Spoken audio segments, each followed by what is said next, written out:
Welcome to Kurumicooks. Please check out my other videos and my website www.kurumicooks.co.uk. Today we are going to learn how to handle chopsticks. The first step is to pull back your ring finger and pinky. Then rest one chopstick on your ring finger like this.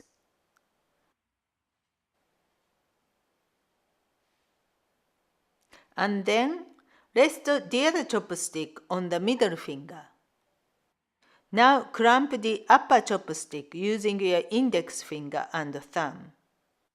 When you use chopsticks, only the upper chopstick should move. 頑張って! Thanks for watching. Please give me a thumbs up and subscribe to my channel here. See you again soon.